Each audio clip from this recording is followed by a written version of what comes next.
Miss হবে না আপনার পছন্দের টিভি শো। দেখুন জি5 অ্যাপে একদম ফ্রি।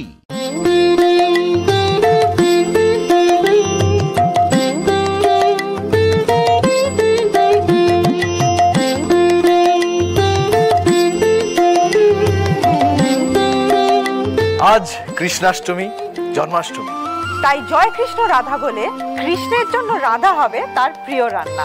তাই ভালোবাসার রান্নাঘরে হবে জন্মাষ্টমীর জমজমাট রান্না। আজ আমাদের সঙ্গে আছে নবদ্বীপ ধাম থেকে মা মেয়ে জুটি সম্পাদি ও মৌলি। তা আজকে তুমি বলরামের জন্য তুমি কি বানাবে? জন্মাষ্টমীতে তো তালের বড়া সব ঘরে ঘরেই তৈরি হয়, তো আমরা তাল দিয়ে একটা নতুন রেসিপি এখানে শেয়ার করব। রেসিপিটার নাম হচ্ছে তাল কাঁঠালের পান প্রসাদ। বেশ, এটা শিখতে হচ্ছে। তাহলে তাল কাঁঠালের পান প্রসাদ বানাতে তাহলে কি কি লাগছে? আমার লাগছে হচ্ছে তাল, এখানে রয়েছে হচ্ছে গুঁড়ো দুধ, আটা রয়েছে, চিনি রয়েছে, চালের গুঁড়ো, আর রয়েছে নারকেল কোড়া, আর সঙ্গে রয়েছে দুধ। কাঁঠাল পাতার মধ্যে লাগানোর জন্য একটু ঘি নিয়ে নিয়েছি। বেশ, তাহলে প্রথমে কি করব? তো সবার প্রথমে আমি তালটাকে তিনটে যে পার্ট আছে সেটাকে আমি আগে আলাদা করে নিয়ে তারপর আমি এটাতে ঘষে নিই। বেশ, হয়ে গেছে আমার অলমোস্ট, একটুখানি হয়ে গেছে। আচ্ছা, প্রথমে কিছুটা তালের পাল্প নিচ্ছি আমি।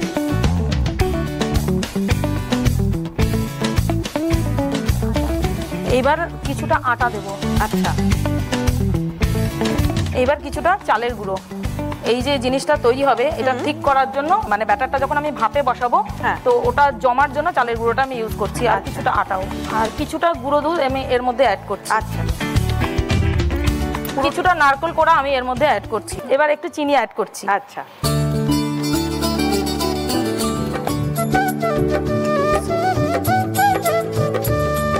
ব্যাটারটা তৈরি হয়ে গেছে তাহলে। আচ্ছা, আমি ব্যাটারটা তৈরি করতে করতে তুই কাঁঠাল পাতার খিলিটা তৈরি করে ফেল, তাহলে তাড়াতাড়ি হয়ে যাবে। মিশ্রণটা কিন্তু খুব সুন্দর তৈরি হয়েছে। হ্যাঁ, যখন আমরা এই খিলিটা বানাবো না তখন এটা একটুখানি মনে রাখতে হবে যে এই যে এই পোর্শনটা যেন বাঁধা থাকে, মানে নিচ দিয়ে যেন গড়িয়ে না পড়ে যায়। তো এভাবে এটাকে মুড়িয়ে দেন একটা টুথপিক দিয়ে আমরা এটাকে লক করে দেব। ঠিক পান যেরকম ভাবে পানের খিলি যেরকম করা হয় সেম ভাবে এটা কাঁঠাল পাতা দিয়ে। আর এর মধ্যে আমি একটুখানি ঘি ব্রাশ করে নেব যাতে এই ব্যাটারটা মানে পাতার মধ্যে লেগে না যায়। সেখান থেকেই নাম তাল কাঁঠালের পান প্রসাদ, তাই তো?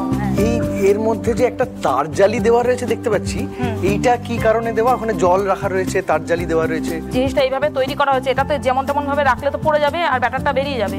তো এই যে এর মধ্যে বসানো হবে। হ্যাঁ হ্যাঁ হ্যাঁ, বসানোর জন্য, না হলে তো পড়ে যাবে, ব্যাটারগুলো বেরিয়ে যাবে। বুঝেছি।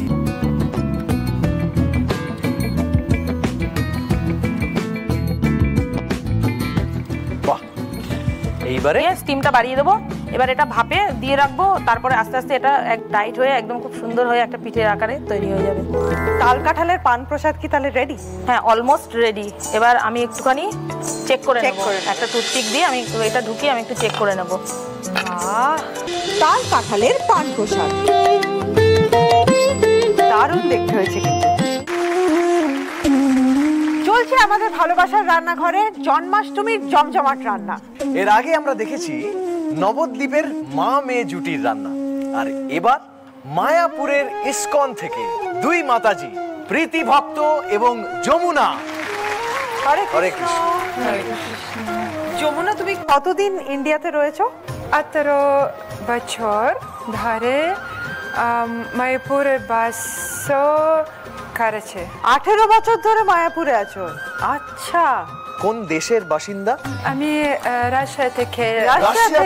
আচ্ছা, প্রীতি, তুমি কি ছোট থেকে বড় হয়েছো মায়াপুরে? হ্যাঁ, মায়াপুরেই বড় হয়েছি এবং আমার এই ভক্তি জীবন, পারমার্থিক যে লাইফ, এটা আমার ছোটবেলা থেকেই আছে, একদম মানে বর্ন থেকে। তাহলে আজকে তোমরা জন্মাষ্টমীর যে রান্না করবে, কি বানাচ্ছ? আমরা আজকে গোপালের জন্য, গোপালের সব থেকে পছন্দের, যেটা গোপাল পছন্দ করে, সেটা হচ্ছে ছানার পায়েস, আমরা সেটা বানাচ্ছি। তাহলে এই ছানার পায়েস বানাতে তোমাদের কি কি লাগছে? লাগছে দুধ, ছানা, ডাস্ট করা মিশ্রি, কনডেন্স মিল্ক, আর লাগছে গোলাপ জল, কিছু ড্রাই ফ্রুট, যেমন তার মধ্যে আছে কাজু, কিশমিশ, পেস্তা দেওয়া হলো। তাহলে ছানার পায়েস শুরু হোক। হ্যাঁ হ্যাঁ,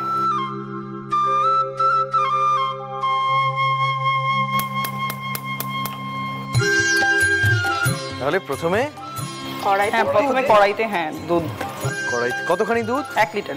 1 লিটার দুধ। এটা একটু ঘন করে জাল হবে দুধটা।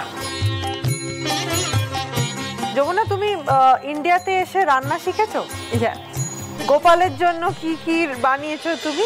সন্দেশ, বরফি, গোলাপ জামুন। বাহ! এরপরে এর মধ্যে একটু কনডেন্স মিল্ক দেওয়া হবে। এবার এটা ঘন করে একটু জাল হবে। ডাস্ট মিশ্রি কতখানি দিতে হয় মোটামুটি আন্দাজ মতো? এটা 1 লিটার দুধের মধ্যে 200 গ্রাম মতো দিতে হয়। আচ্ছা, এবার এটা এই পাশে জাল হোক, আমরা ড্রাই ফ্রুটগুলো এবার এই পাশে ভেজে নেব। আচ্ছা, বেশ। 1 চামচ পরিমাণ একটু ঘি দিব, কিছু ড্রাই ফ্রুট ভেজে নেব এর মধ্যে একদম লো ফ্লেমে, কারণ হাই ফ্লেমে দিলে এগুলো পুড়ে যেতে পারে, ওই জন্য অল্প ফ্লেমে এটা ভেজে নেব। কাজু দেয়া হলো।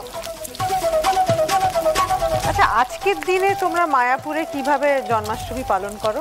সকালবেলাতে আমরা প্রথমে ঘুম থেকে উঠে স্নান করে মন্দিরে চলে যাই মঙ্গল আরতি 4টে সাড়ে 4টার দিকে। তারপরে গোপালের জন্য মালা গাঁথা হয় বিভিন্ন রকমের।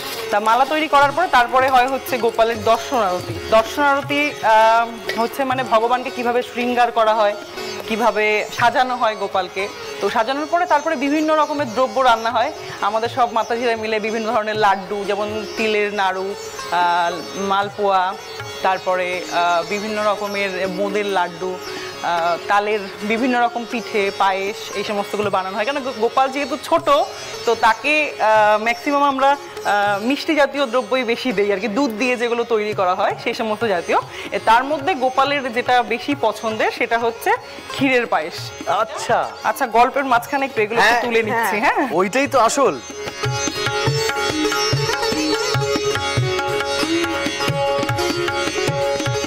অল্প করে কিশমিশটা অল্প ভেজে নেব, কিশমিশটা জাস্ট অল্প ফ্রাই হবে একদম।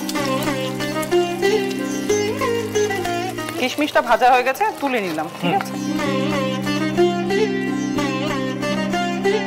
এবার এটা হচ্ছে পেস্তা দেয়া হলো, এটাকেও ভেজে নিচ্ছি।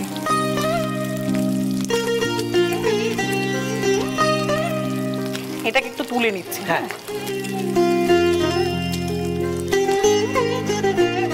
আচ্ছা, এই যে এবার আরেকটু ঘি দিয়ে ছানাটা একটু অল্প করে হালকা করে এখানে অল্প ভেজে নেব।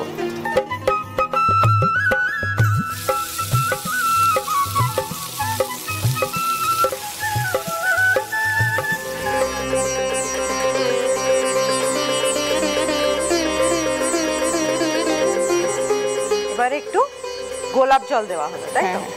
এবার এটা রেডি হয়ে গেছে, এবার গ্যাসের ফ্লেমটাকে অফ করে দেব।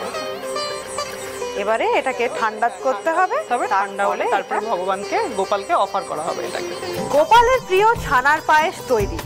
জি5 ডাউনলোড করুন আর সব এপিসোড দেখুন একদম ফ্রি।